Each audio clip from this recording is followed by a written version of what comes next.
Nasa linya ngayon si Kamodi Floranda po ng grupong Piston. Magandang umaga, Kamodi. Magandang umaga po, Sir Ted, at kay Ma'am Chacha, siyempre sa ating mga taga-subaybay. Magandang umaga po sa lahat. Ano po ang inyong napagkasunduan, napag-usapan po ni Secretary Vince noong pong Friday, sir? Sir Ted, ay inilatag natin yung ating panawagan na ibalik muli doon sa 5 taon yung ating prangkisa at bigyan tayo ng karapatan na makapag-renew at makapag-rehistro. At naano naman natin siya, si Secretary, na humingi siya sa atin, at nagano tayo ng baka pwede sa loob ng 2 weeks ay magkaroon ng kagyat na tugon ang DOTR dahil sa marami nang nawawala ng kabuhayan na mga driver at operator. 2 weeks. Within 2 weeks, ano po ang anong inyong inaasahan na gagawin po ng kalihim? Ang inaasahan natin, Sir Ted, ay maglabas siya ng isang executive order na tayo ay muling papayagan na makapag-renew at makapag-rehistro ng ating sasakyan. At patay din naman ito doon sa naging talastasan nung tayo ay nakipag-usap. Sa ngayon po ba, Kamodi, ilan pong mga miyembro ninyo ang hindi na ho pumapasada? At meron pa ho bang miyembro na pumapasada kahit na po hindi nakapag-consolidate o meaning wala na ho silang prangkisa? Sa ngayon, Sir Ted, ay halos naman ay nakakapasada pa. Pagamat talagang aminado tayo na ito ay mga expert, yung kanilang mga rehistro at yung kanilang mga prangkisa. Pero dahil nga po sa pangangailangan ay talagang sabi nga natin, makapit sa patalim yung ating mga operator para matugunan yung pangangailangan ng kanilang pamilya. At sinabi din po natin ito doon sa dialogue kay Secretary at nandun din naman si Chairman Guadis na hindi gusto ng mga operator na expired ng kanilang mga prangkisa at yung kanilang mga rehistro dahil nga doon sa patuloy na paggigipit ng LTFRB at ng DOTR, siyempre ng administrasyon na hindi nga tayo pinapayagan na makapag-renew. Oo, so ngayon po, sadyang meron kayong mga miyembro na hindi na ho pumapasada. As in, nandiyan pa ba yung mga units nila? Paano po kanilang, ang kanilang pangangailangan?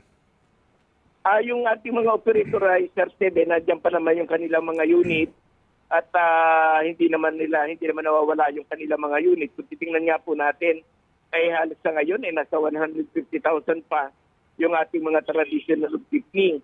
Bagamat talagang pahirapan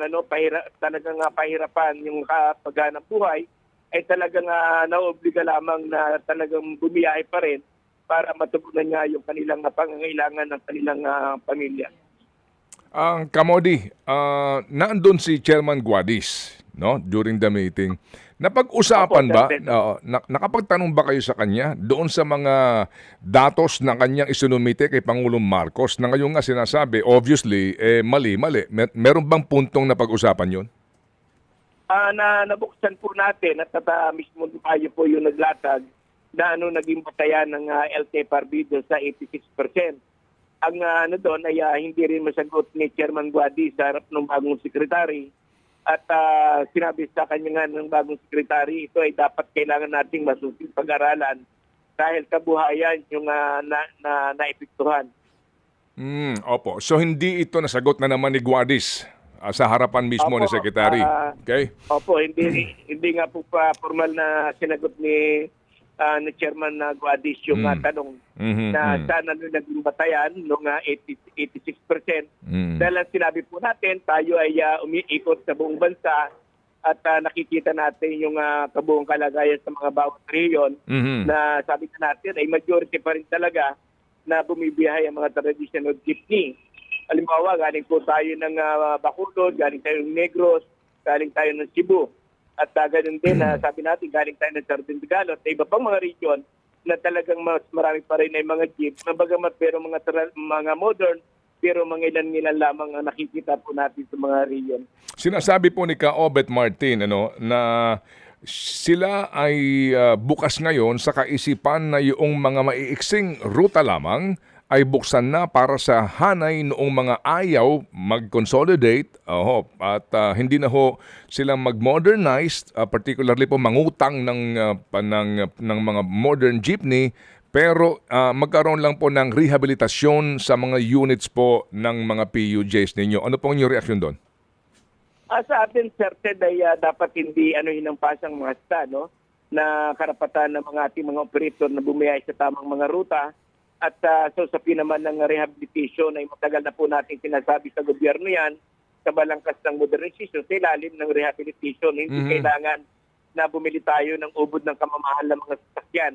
At malinaw po yan sa ating transport agenda na inilatag sa mga ahensya ng ating pamahalaan na tayo naman ay sabi nga natin, mas dapat ang inuna talaga ng gobyerno dito, hindi yung pag-piece out Dapat ang inuna ng gobyerno dito, yung usapin ng pagtatayo ng ating sariling industriya para tayo mismo yung lumikha ng public transport. At siyempre, Sir Ted, ay ang pinakamas mabilis niyan, dapat punduhan ng gobyerno at tulungan yung ating mga operator na para dun sa rehabilitation ng ating mga pampublikong transportasyon.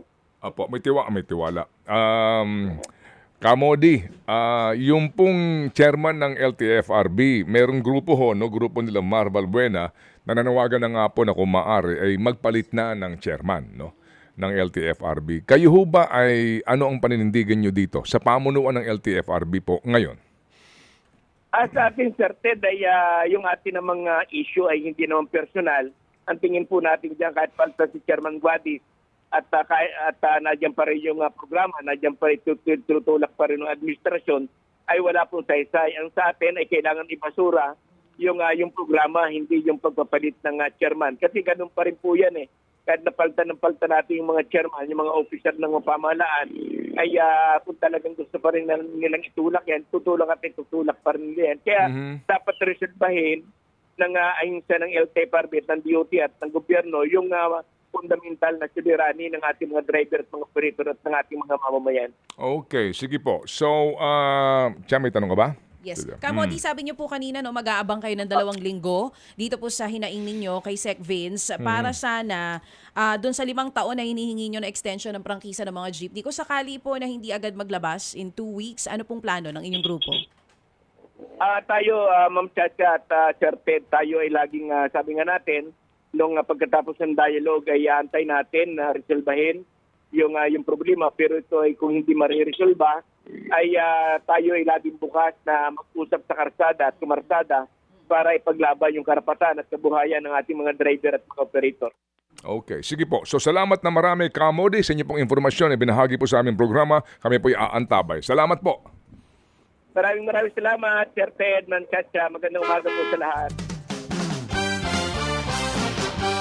Mga kapatid, yan po ang tinig ni Modi Floranda, ang pambansang pangulo po ng grupong Piston.